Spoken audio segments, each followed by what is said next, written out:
Patreiz tā maziņā, kas brauc laiviņa, tā ir Kalifornijas skip laiva ar piekaramo motoriņu. To var jebkurš gribētājs pat bez tiesībām uz ūdens transportu var iznomāt un šeit vizināties mūsu Rīgas ūdenskrātuvē.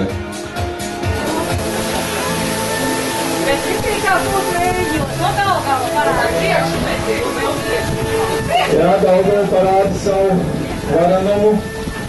Grūti ar tiem airīšiem. Daniel.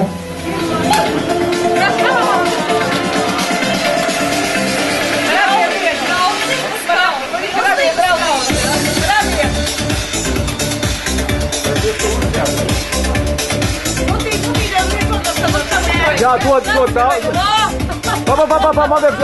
Vēlreiz. Dublis. Laivers un vīgriežu vāli, smaržo pēc laimes pie Daugavas.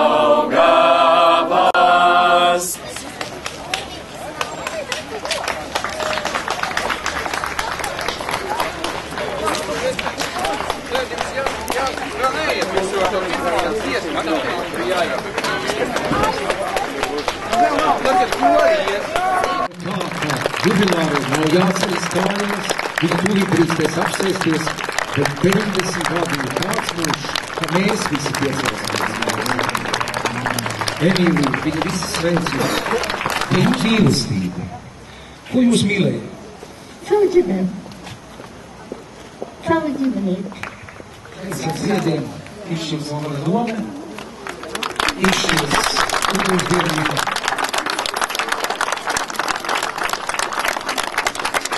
Nu, 12. sāku, tad kamēr tur ar akvareļiem, kamēr nožūst, kamēr ar dzīmuļiem, nu tad ar pārtraukumiem es beidzu kaut kādos 6, laikam 7. Un nāca skatītāji interesējās? Jā, nāca, jā.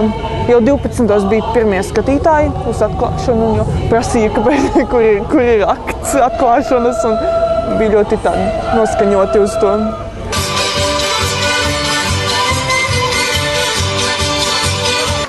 Filmu Būt vējiņi bija ārkārtīgi vērienīgi priekš Rīgas kinostudijas. Sagatavošanas darbi ilga pusgadu. Un, ziniet, kā kosmosā laiž kosmonautus, tad sagatavo dublierus. Tātad baigas bija, sākumā 100, tad palika 3, no kurām līderpozīcijās, protams, bija Esmeralda, kur beigās arī nonāca uz ekrāna. Gatiņi arī bija 3. Es nezinu, kurš bija pēc kārtas, bet tātad uz ekrāna jūs redzējāt kolēģi Pēteru Gaudiņu. Mēs bijām otrs pāris ar baletdejotāju Zitu Ersu, kas bija baiviņa, un līdzīgi bija ar Uldiem.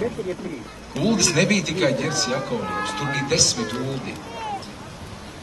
Uldis ir tas rīta vējš, kas nāk brāzdams ar lielu joni un ar kā labiem nodomiem, egoistisks un varens. Bet sirds viņam ir?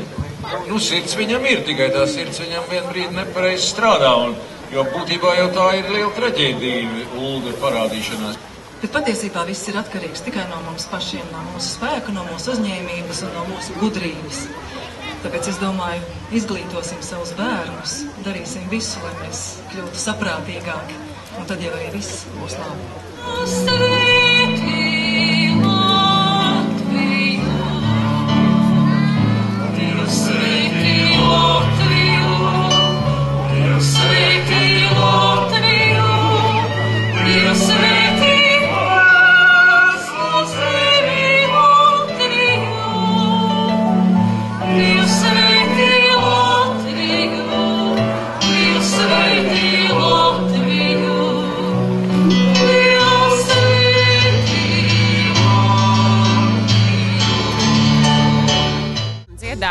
Gaismas pils noteikti, jā. Ir viena no dziesmām, ko es dziedu balsī līdzi. Ar ko atšķirīga ir šāda koncerta atmosfēra Ikšķilē, teiksim, no dziesmu svētku estrādes, lielās vai kādas citas operas teātri? Te var just, ka viss ir savējie, respektīvi lielākā daļa ikšķiliešu. Un kaut kāda ļoti maiga atmosfēra, pavisam cita lieta šeit, tās slavenās dziesmas klausīties vai arī kaut kādas dēļas, tāda līdzdzīvošana liela no publikas, man liekas. kad Daugavā, kad viņi ar laivām piebrauc un pamāja ar rokām, uzreiz tik ļoti enerģiski gribējās mākt pretī, tiešām tādi tuvi tēli.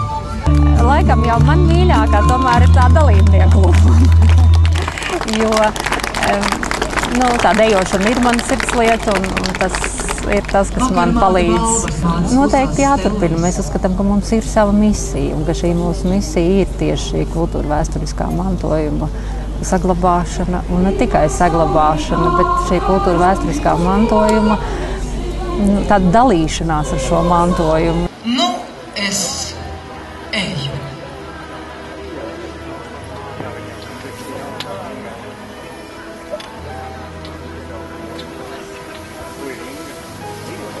Tikai tad sēdēs.